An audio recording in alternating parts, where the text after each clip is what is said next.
Thanks for your time. Thanks for having me. I think creativity comes, it's very personal. To me, whether it's music or art or advertising, it's a creative spirit. I think, you get to a point in your career that you stop getting to do all the fun stuff and you just get to watch people grow doing it. And I take a lot out of that. That's awesome. And as a global CMO, how do you keep touch with the teams on a regular basis? I mean, you have to, first off, you have to spend time in the markets and not just the teams, the consumers. We like to talk about them as being human beings first and consumers second, and getting to understand those like human elements, the intrinsic insights. Without that, you can't do the job. And realizing that it's the brand might be the same, but the experience might be locally nuanced. So finding that balance of global scale and local relevance is critical. We were in a panel just now talking about the word control. I think control is a bad word, but it's how do you govern? How do you manage? How do you build together? And that's something you do need to have a solid foundation to build from. Right.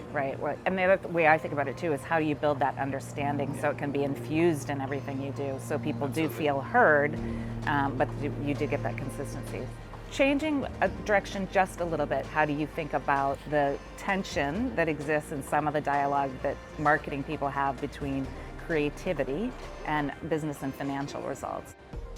Look, I think it's a natural, healthy tension. If you don't have tension, you're not being pushed. And when you think about business and creativity, every industry might be slightly different, but the foundational challenge is the same.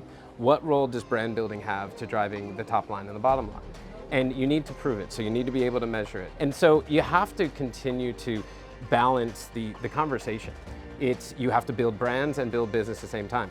Yeah, no, I love that. I think a lot about how if we can be focused on and specific about what the financial results are, you actually can be even more creative, right? Because it's not the world of like, we could, it's we should. So what CXO role are you closest to in the executive suites?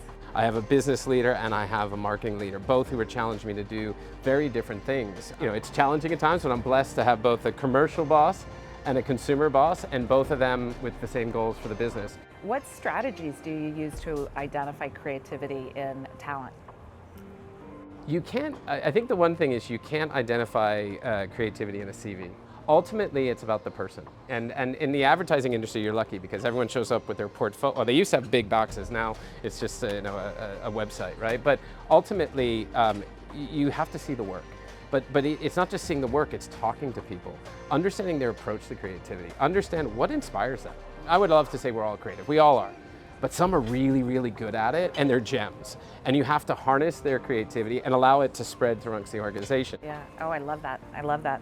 How do you and your team keep current with technology? Well, I mean, first off, we're people first and marketers second, so we all play around with different technologies. You have to stay active and engaged. We have to use and understand the impact and the role of technologies like AI, but we have to do it responsibly.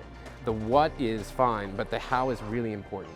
What we do about it, how we change behavior, how we leverage technology for good and actually make a difference with it is really important. I love that. Okay, so what advice would you give to aspiring or new CMOs in their first 180 days? Be curious. The other thing is, establish a culture early.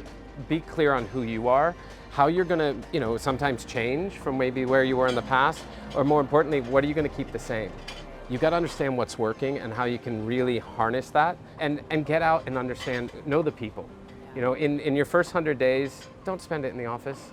Don't spend it in boardrooms. Spend it with consumers, spend it with your teams in the markets, spend it with your customers. If you do that, I think you ultimately will become the CMO that you were meant to be. And I'm still learning. I love that. I love the curiosity comment. And by the way, have fun, because it's amazing. Yeah, I love that. Well, thank you so much. Thank you, appreciate it. Pleasure.